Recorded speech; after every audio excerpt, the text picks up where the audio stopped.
নমস্কার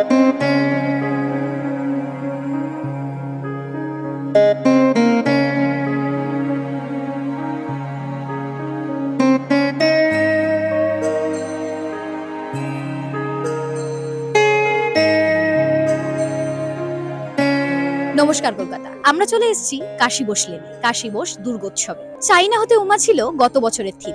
এবারে কি নতুন থিম নিয়ে আসছেন কাশী বোস লেনে? থিমেই কি থাকছেন তারা, নাকি ফিরে দেখা যাবে কোনো সাবেকি চলন, নাকি যুগের সাথে তাল মিলিয়ে হচ্ছে কোনো ফিউশন? চলুন কথায় কথায় তাহলে জেনে নেওয়া যাক কি বলছেন এবং কি ভাবছেন কাশী বোস লেনের উদ্যোক্তারা।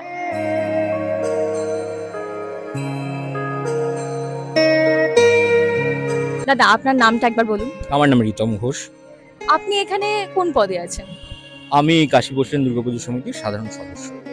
আচ্ছা, সতীদাহ প্রথা আপনাদের থিম, তো এটা কি সাধারণদের কোনো মেসেজ দেওয়ার জন্য, নাকি নিতান্তই থিম এটা? না, আমি বরাবরই একটাই কথা বলে আসি, সেটা হচ্ছে আমাদের কাশী বোস লেন দুর্গাপুজো সমিতি আমরা বরাবরই থিম নিয়ে সাধারণ মানুষের কাছে আমরা একটা বার্তা দিতে চাই, যাতে আগামী দিন বা পূর্বকালে কি হয়েছে, আমাদের বাংলার যারা মনীষী রয়েছেন তারা বাংলার জন্য কি কাজ করে গেছেন, কি সৃষ্টি করে গেছেন, সেটার জন্য। এবার আপনি যদি এবারের থিম নিয়ে প্রশ্ন করেন, তাহলে আমাদের থিমের নাম হচ্ছে রত্নগর্ভা।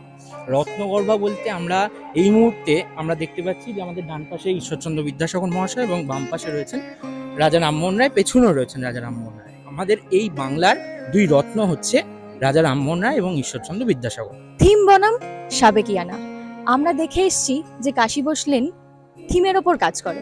তো এই থিমের চিন্তাধারা কার?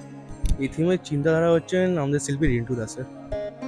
আমরা থিম আর সাবিকেনা দুটোকেই বেছে নেবো, কারণ আমরা থিমের মাধ্যমে সমাজের কাছে নতুন বার্তা দিতে পারি। আর সাবিকেনা আমাদের পুজো শুরু হয় প্রথমার দিক থেকে, যেমনি আপনি পিছনে দেখতে পারবেন এখন থেকে আমাদের পুজো শুরু হয়ে গেছে। আপনাদের কি মনে হয় দর্শক এই চিত্রের সাথে কিভাবে কানেক্ট করছে? আমাদের এখানে সবকিছু সুন্দরভাবে তুলে ধরা হয়েছে। আপনি দেখতে পাবেন ঈশ্বরচন্দ্র বিদ্যাসাগর এই আইনটা চালু করার জন্য অনেক পণ্ডিতের সম্মুখীন হয়েছিলেন।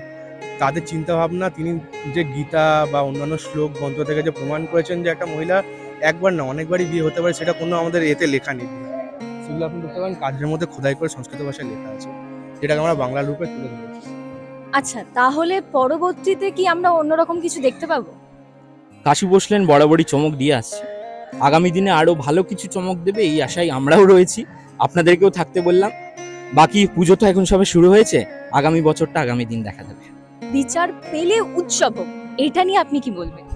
আমি একটাই জিনিস মানি, যে সারা বাংলার যারা মানুষ রয়েছেন, আমাদের বাঙালিদের সর্বশ্রেষ্ঠ এবং সর্ববৃহৎ উৎসব হচ্ছে দুর্গোৎসব।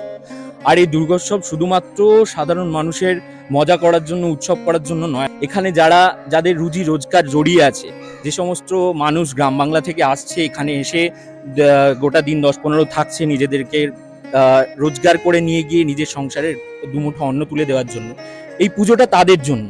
এই পুজোটা তাদের কিছুটা বলতে পারেন তাদেরকে স্বাবলম্বী করে তোলার জন্য, কিছুটা তাদের সারা বছরের মানুষের বা তাদের সারা বছরের পরিবারের যে খাদ্য সংকট, যে অর্থ সংকট, সেটা দূর করার জন্য। কথা বলে নিলাম কাশী বোস লেনের উদ্যোক্তাদের সাথে। এবার আমরা একটু মণ্ডপটা ঘুরে দেখবো, চলুন যাওয়া যাক তাহলে।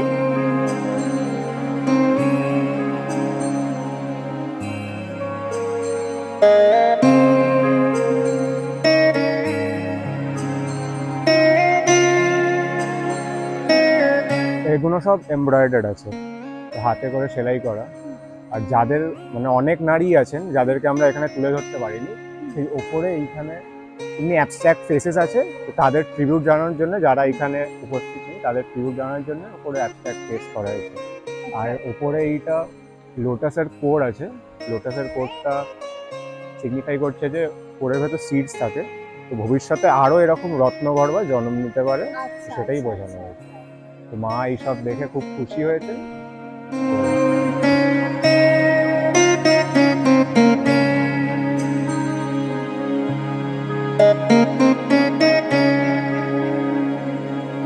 গত বছর চাইনা হতে উমা এবং এই বছর সতীদাহ প্রথা। থিম থাকুক দৃশ্যপটে আর উৎসব হোক অকপটে, এবং এই উৎসবেই মিলেমিশে হয়ে যাক কথকতা। আর সঙ্গে থাকবে রেডিও ভেনাম, জেগে ওঠো কলকাতা।